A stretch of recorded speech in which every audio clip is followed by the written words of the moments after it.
Assalamualaikum warahmatullahi wabarakatuh. Masih bersama saya di cerita-cerita misteri atau horor di channel Jadi Citayam TV Misteri. Pada kali ini saya akan membawakan sebuah cerita yang diangkat dari cerita fiksi, cerita horor atau misteri ini yang berjudul Tamu Tapi Kok Pocong. Dok, dok, dok, dok.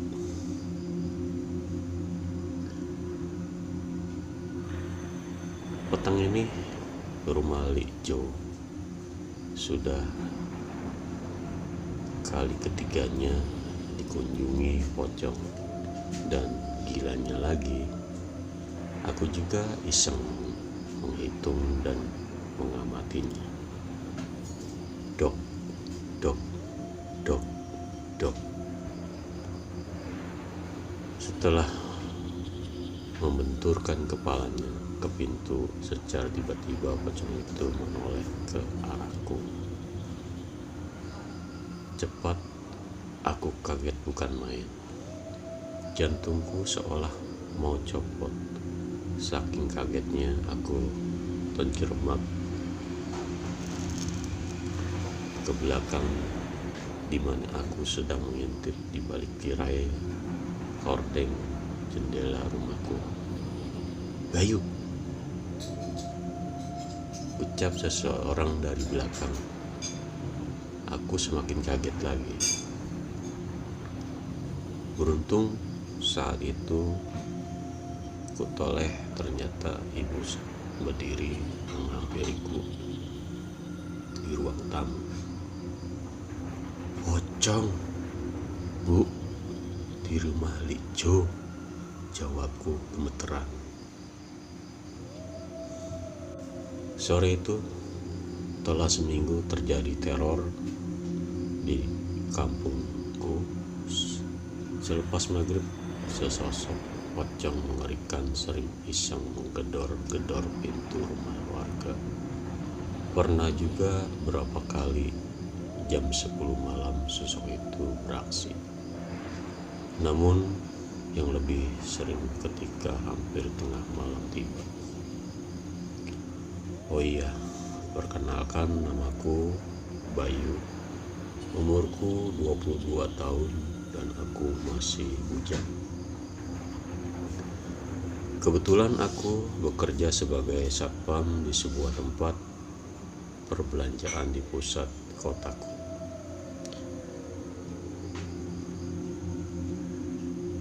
Jarak dari rumahku ke tempat kerja kurang lebih 30 km.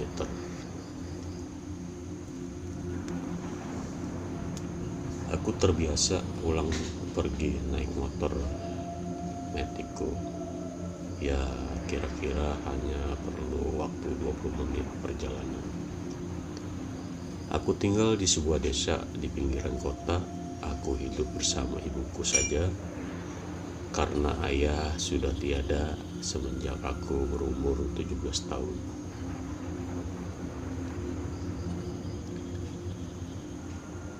Hari itu kebetulan aku dapat shift pagi.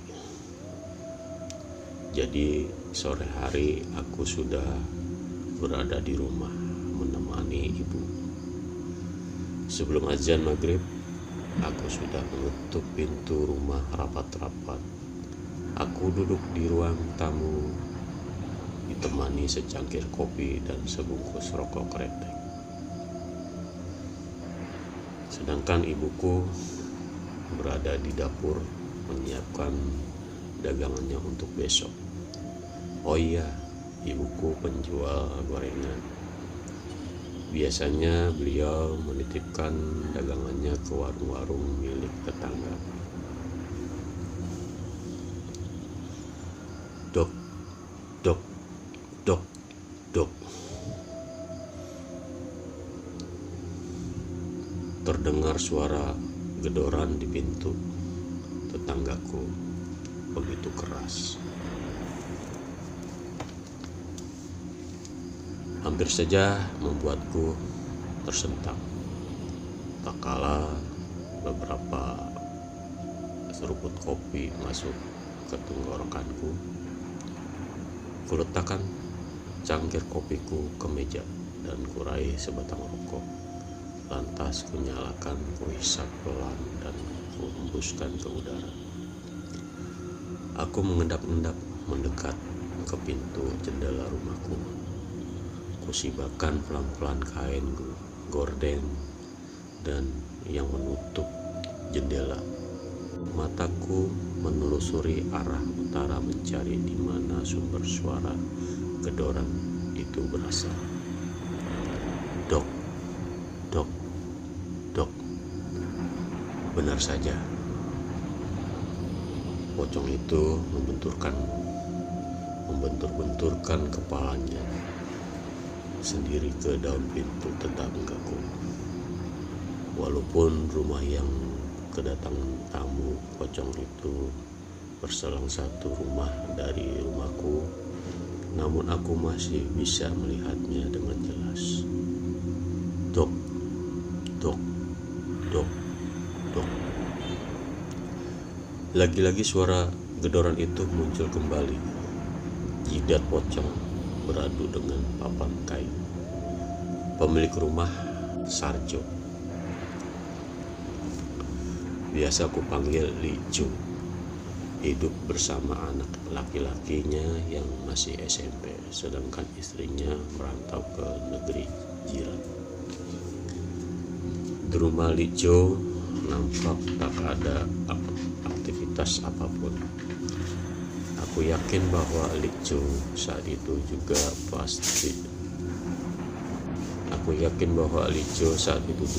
pasti takut bukan main. Mungkin Licu juga pilih bersembunyi di kamar tidurnya daripada harus menjamu pocong tersebut. Dok, dok, dok. Aku masih mengamati tingkah pocong itu dari balik jendela rumahku. Sebenarnya aku juga takut, namun sampai saat ini untungnya rumahku belum kedapatan sekalipun dikunjungi sosok tersebut, dan semoga saja tidak akan pernah.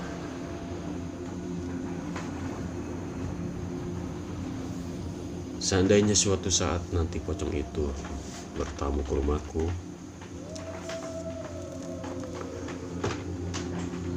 bisa jadi aku lebih panik dan memilih masuk ke dalam lemari atau bahkan bersembunyi di kolong tempat tidur. Aku tak bisa membayangkan betapa ngerinya. Rumah Licu sudah kali ketiga ini dikunjungi pocong, dan gilanya lagi aku juga iseng menghitung dan mengamatinya. Dok, dok, dok.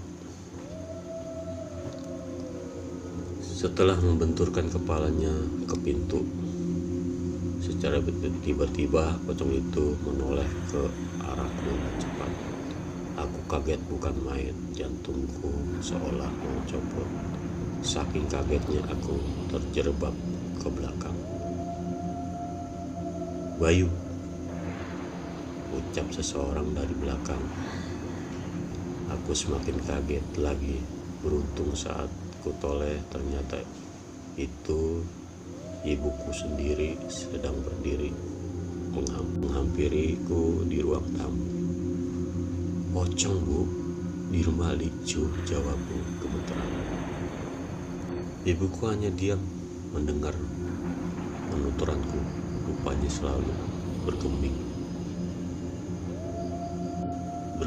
juga ketika tahu rumah Licu kedatangan pocong kembali, sedangkan aku sendiri masih terduduk lemas di lantai.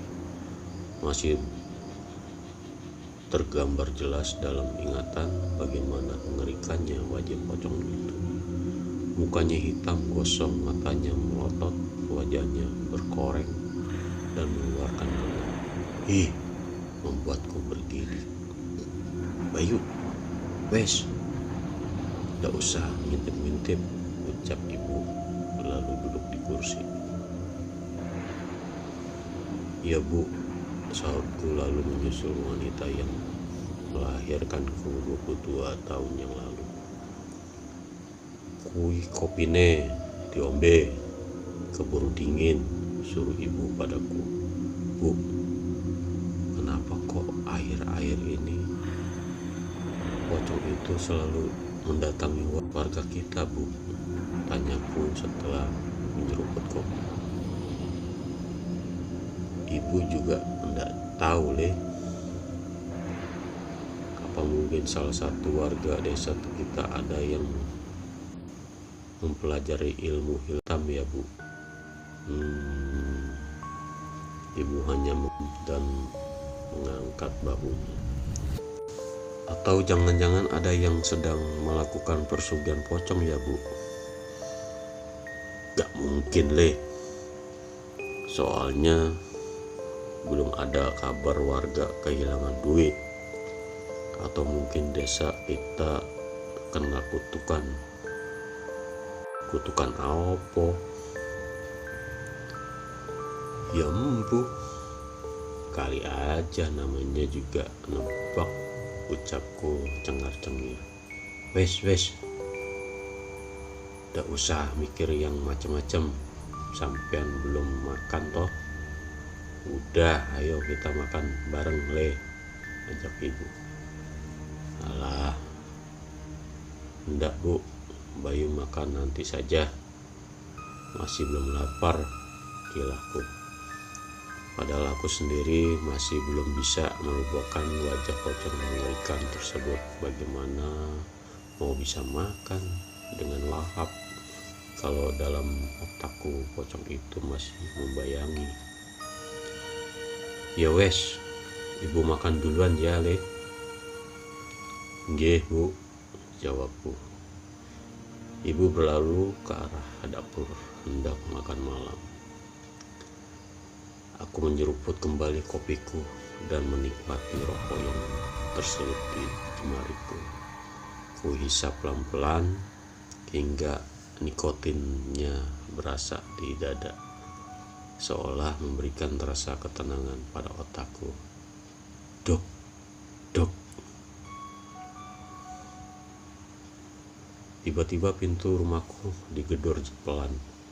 Aku menoleh cepat ke arah pintu rumahku, memastikan bahwa gedoran itu memang berasal dari rumahku. Dok, dok, dok. Mati aku, batinku dalam hati. Benar, suara itu berasal dari pintu rumahku sendiri. Bagaimana ini? Harus kemana aku ini lari? Bersembunyi di mana? Sialan. Otakku bekerja cepat memikirkan hal-hal yang akan terjadi nantinya, namun organ tubuhku yang lain tidak sejalan, mengimbangi. Kaki dan tanganku seperti tak bertulang, luluh lemas tak berdaya. Duk, duk, duk. Ketukan kembali terdengar. Seketika pandanganku tertuju pada kain gorden jendela yang tadi kusingkap untuk mengintip. Apesnya kain gorden jendela itu belum kurapikan kembali, jadi sebagian masih terbuka. Ketika keringatku bercucuran liar, apa jadinya jika pocong itu nongol di kaca jendela? Betapa hancur dan mengerikan wajahnya akan terpampang sejurus dengan tempatku berdiri. Wow, bisa-bisa aku tak enak makan selama seminggu.